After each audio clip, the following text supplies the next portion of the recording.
This is my video game year in review 2024. It was a great year. I played a lot of games. 35 hours. This is beginning with the Xbox. I spent 35 hours on the Xbox, mostly on cloud. I was using the Logitech G Cloud for that. The game that I played the most, you'll see in a moment, there's a game called Rollerdrome. It gave me definitely Tony Hawk Pro Skater vibes with a little bit of action. So I really enjoyed that. The other game that I played a lot of was Katana Zero, which I'm still trying to finish. It's very hard. I know I'm more than halfway done with that game, so that'll be soon. The Callisto Protocol, which I'm enjoying so far, I've only put in about 3 hours. And this kind of scrolling carousel.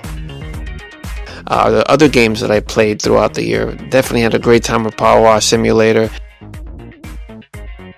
Still Wakes the Deep, I put in definitely a couple of hours to that, and I want to get back to that. That game was a lot of fun. A Short Hike, that was fun. I just dabbled in that though. 7 hours I put into Rollerdrome so far. I didn't finish it. I hit a ceiling and I couldn't pass a particular part, and you'll find that as a recurring theme with me. Like if I can't pass a particular game, I'll move on to another game, and I may revisit it, maybe not. But now we're heading into the PlayStation side of things, and this is on the PS5. 33 games played. I've dabbled in 33 games. The number one game definitely was Spider-Man Miles Morales. I purposely picked this game because I wanted to beat it, because I heard it was a short game. Still haven't beat it yet, but I think I'm more than halfway done in there. Definitely put in some time into Final Fantasy. Not a lot of the time, maybe like 3 hours like it says. More time into Spider-Man, 11 hours. This is another recurring theme you'll see here. Like these year in review summaries kind of categorize what kind of player you are, and I'm an adventurer. Like this is not the only one that's going to say that, but I love this part. Like it shows you by month kind of like your stats, like how much you played or how many games you played, how much time you put in. And as you'll see for most of the year, it's like I said, Spider-Man Miles Morales. I just was chipping away at it a little bit at a time.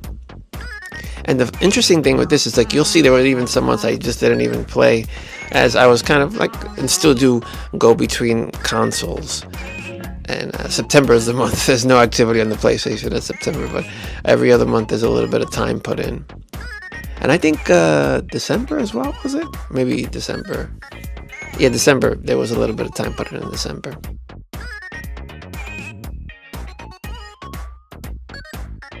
$31 hours. So far on the Xbox, 35 hours, and on the PlayStation 5, 31 hours. The Xbox is my preferred platform. I just think I'm just rooting for the underdog. But I've discovered a lot of indie games using Game Pass on Xbox.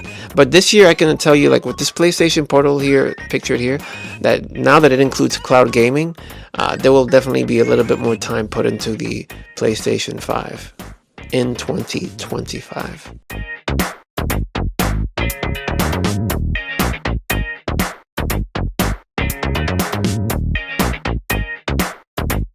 We are going to be moving on to Nintendo. And this is the first year I'm actually doing a Nintendo year in review for myself. Last year was the first year I started to do the Xbox and PlayStation, and now this year's Nintendo. So in 2024, definitely kicked off the year with playing Little Nightmares. Still haven't finished it. The game is tough. It's not an easy game. But I played 6 games overall, and I put in about 25 hours into the Switch. These games on this, once again, kind of like scrolling carousel, are the games that I played this year. And Wild at Heart was the game that I played the most. Gorogo, another great puzzle game, but didn't finish that. I got a little stuck in that too. I spent a lot of time with Wild at Heart, and this is the first game that I've ever finished on stream. I do stream on Twitch. Not on a regular schedule, but I do stream on Twitch. Another gaming style summary, adventurer. That's PlayStation said the same. And April was the month that I played the most. I don't know why April was the month. It shows here like kind of a graph of the months and how much you played. It looks like July I didn't really touch the Switch, and in November either. And I love this when it goes by month. January, but then you'll see most of the year was spent on the Wild at Heart.